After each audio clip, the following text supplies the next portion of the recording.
Now, that date is important because that is when the PLO began telling the Lebanese government that they couldn't defend them, and they started taking care of their own security, and it eventually led to more conflict down the road. But what it did is it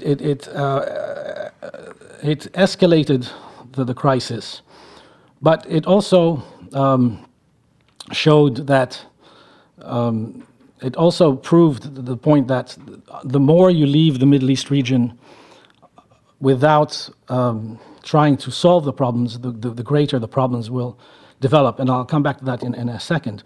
But let me just go briefly back to 1970, Black September, when the PFLP, the Popular Front for the Liberation of Palestine, hijacked 3 airplanes, forced them to land in the Jordanian desert in an abandoned airfield, and proceeded to blow them up. I knew one of the people who was involved in that operation, who was the spokesman for the PFLP, who had since, by September 11th, had left the PFLP, joined Arafat, and moved to Ramallah.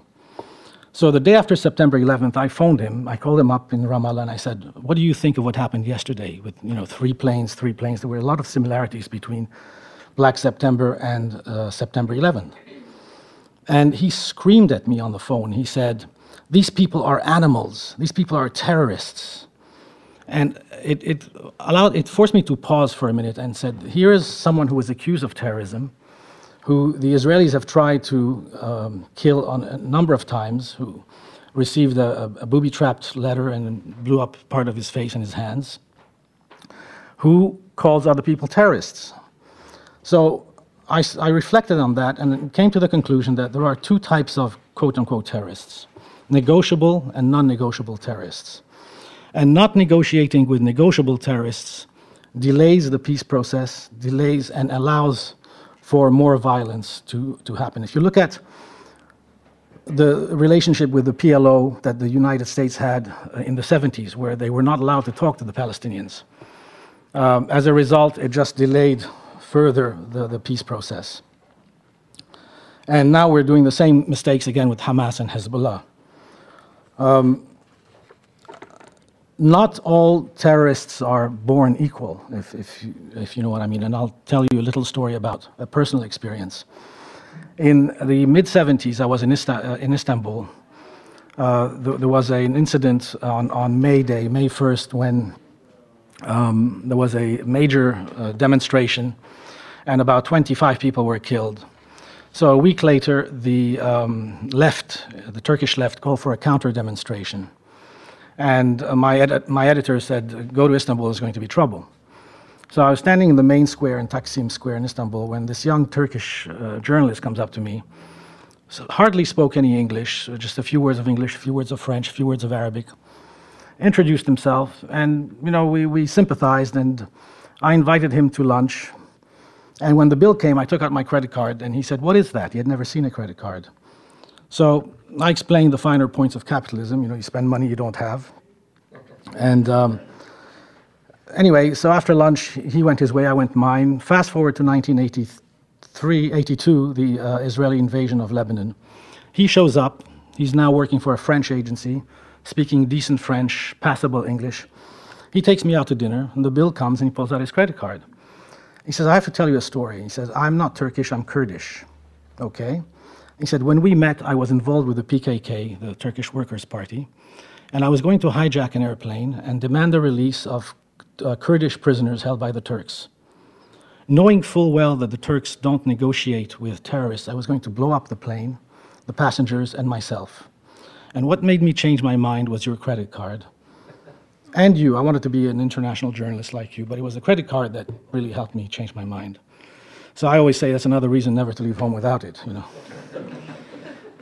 But it goes to show you that, it's little things that can trigger major events, that can change people's lives. And we should look beyond just the cliche names and labels that the Bush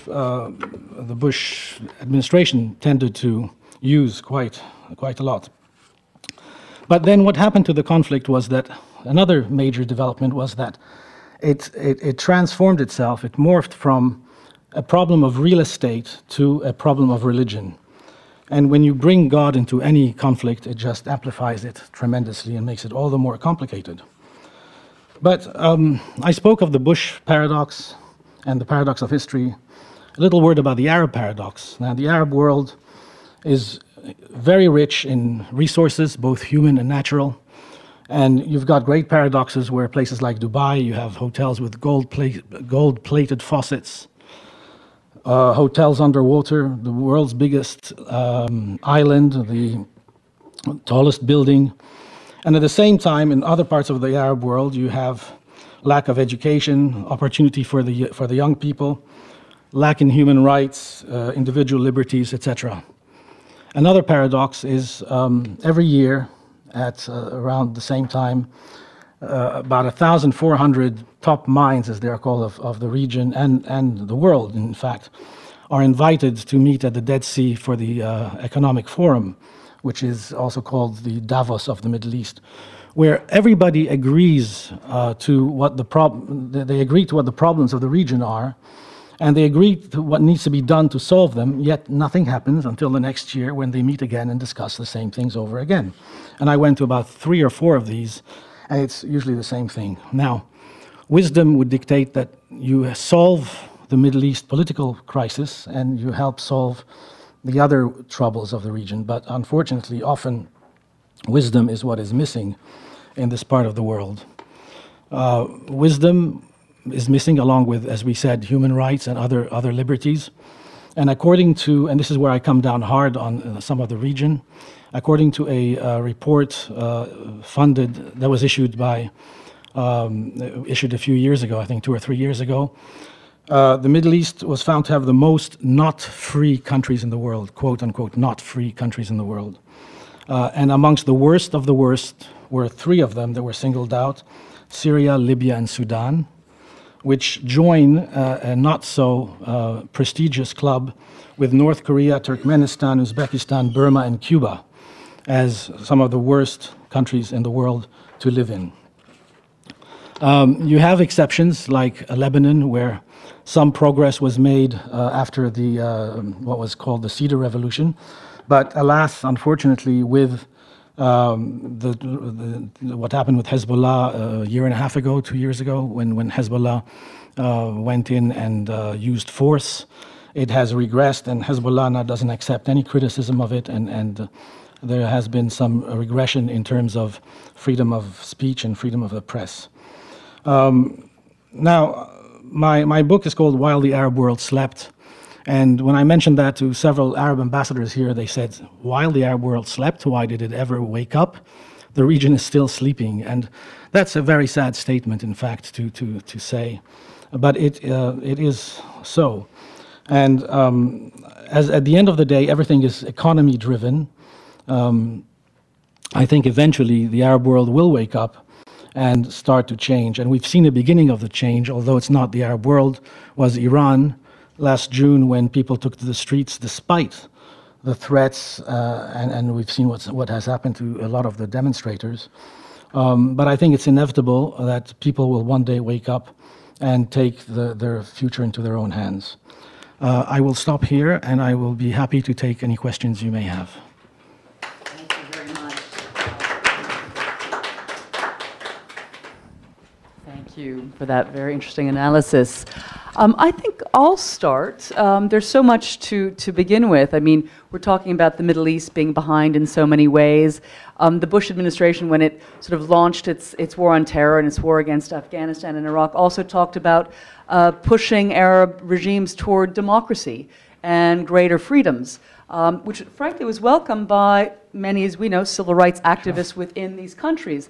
Now, Arab countries are able to say this is the wrong approach, you can't tell us what to do, and as we know, it's somewhat backfired.